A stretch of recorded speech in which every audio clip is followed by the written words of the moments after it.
my name's Derek, and today I am reviewing Flavier's Advent Calendar Day 23.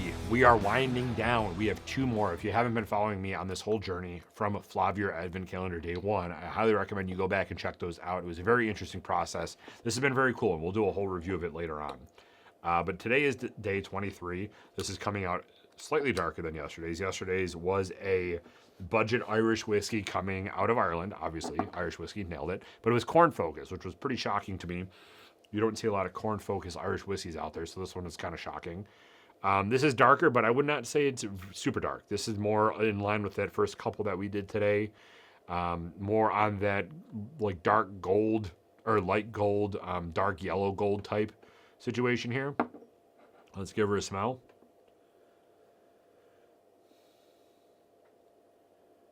A lot of honey, a lot of caramel, some toffee. Almost like a pine nut, too. And oak. I don't know if I said oak already. And that black licorice.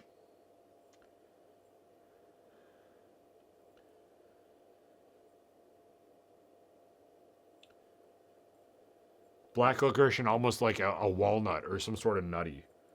This is a pretty dynamic nose. When it makes me stop and think because there's so many flavor notes, I like that. The whole point of whiskey for me and Mike when we talk about this is to slow down. Whiskey, cigars, like that type of drink or activity, I guess, makes you live in the moment. You really, for quality whiskey, or some of these you can argue that aren't quality, but for drinking whiskey neat, you really shouldn't be slamming them down and taking shots of it. It should be an appreciation for the craft. There's a lot of time that goes into making this. Longer than most products. Some of these take 4 years, 5 years at a minimum. Some up to 30.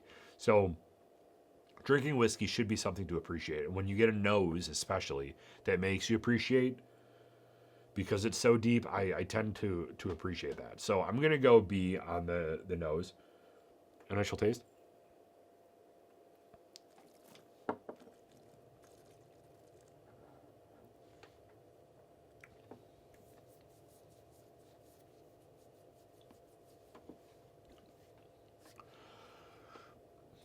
And then it lost me on the taste.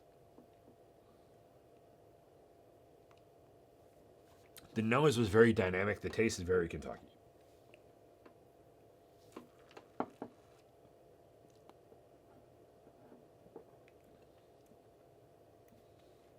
I have no idea if this is Kentucky. Could be MGP. But this is giving me Kentucky. Typical flavor notes. I mean, all those nutty characteristics are not coming through on the taste for me.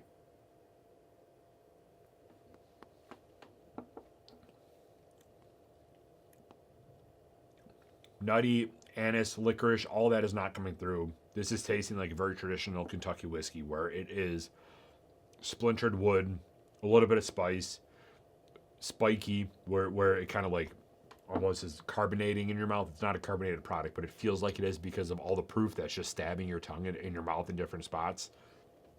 It is pretty viscous, so I would say this is probably a 4 or a 5 year product. Which makes me think with it being this viscous, it's leaning me more towards that as an MGP mash bill, but aged in somewhere else, like a Kentucky or like a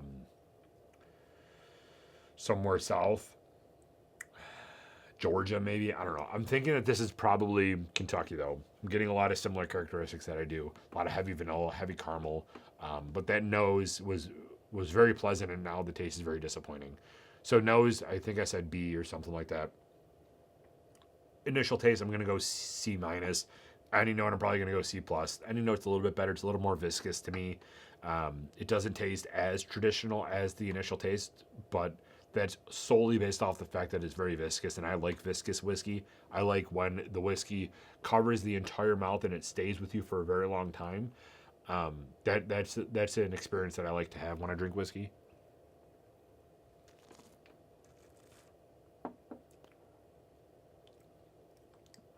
But other than that,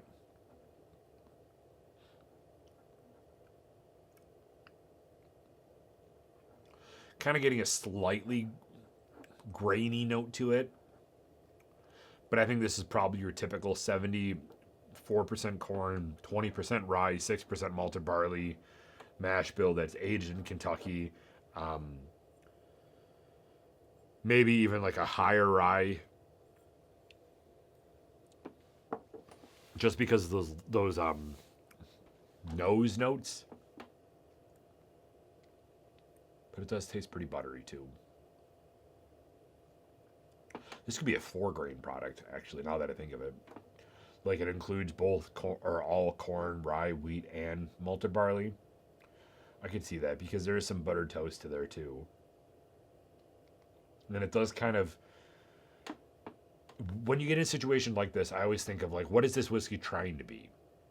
And for this product here, I feel like it's not so ingrained in that bourbon vein that it's almost trying to be the master of all, or the jack of all trades, but the master of none. I've said that like 17 times during this Flavia review.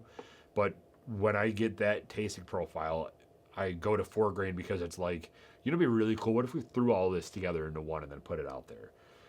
I just don't think that's a very good business idea because, again, you're kind of taking things that are supposed to be specialties in their own, like a high wheated product or a high rye product or something like that, and now you're blending them together so it's neither high rye nor high wheat, and it's a combination of both. That doesn't really do anything for the end consumer.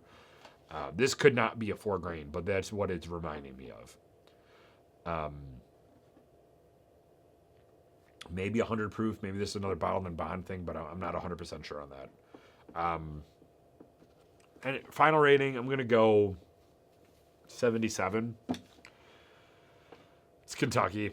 I mean, we'll see if it is or not, but this tastes Kentucky to me. It just tastes very typical. Let's go to this. Yep. Nailed it. We've actually had this one on the show, too. Ladies and gentlemen, as we approach the final stretch into our Advent voyage, we're touching down in Louisville, Kentucky for the second time, no less. Second time? I feel like we've touched down in Louisville, Kentucky like 117 times. Known as the gateway of bourbon country, Louisville doesn't just produce bourbon, it defines it. I feel like I'm on a set of Landman right now.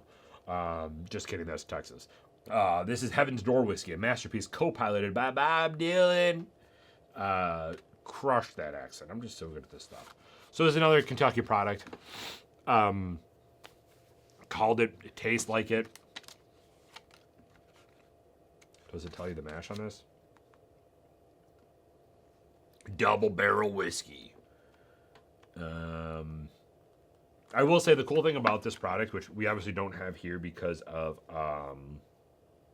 finished in custom Tonnellery Rideau barrels. What the hell is Tonnellery Rideau? Is that a wine? I've never heard of that wine before. Tonnellery Rideau.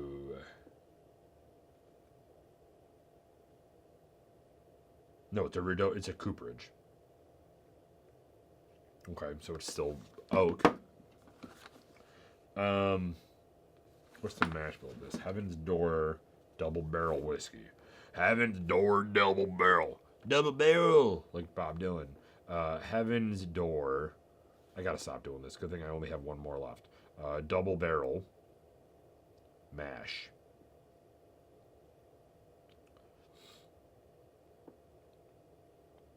It's blending 2 Tennessee bourbon, so it is Tennessee, not. Is it Tennessee? No, it's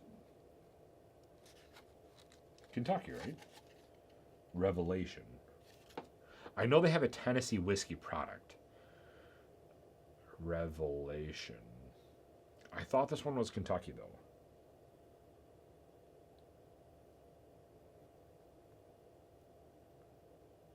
So it blends 2 straight bourbons and a rye. Okay, so it's not a 4-grain. It's just a big blended product that... I don't know why people do this. I really don't. I understand that people want to be different, and I applaud trying it, but I don't know. I just think that you're, especially in Kentucky, you're taking what is supposed to stand out blending it all together, and now it's tasting even more like everything else. I don't know. But this is coming from somebody that really likes single barrels and store picks, and when you start mass blending stuff together, and then it not only mass blending, but now mass blending already mass blended mash bills together, because you're taking 2 rye whiskey products or 2 bourbon and a rye. Now you're combining all these flavors into one. Blenders have a special place. They definitely do. But I think that sometimes they do a disservice, because you're taking away all the individual characteristics, and you're basically playing eugenics with whiskey, where you're just like, I don't like this taste, let's blend in more of this type of whiskey. And it's just, I don't know, I don't see the appeal for it. What is the pricing on this? I think if I remember correctly, this is like close to 50.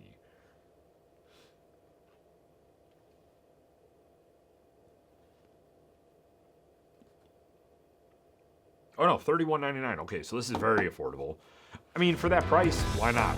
I think that it's got enough tasting notes where it gives you at least something to enjoy. Now, if you've had enough Kentucky whiskey, will you enjoy this? I don't know, but it's a decent enough product.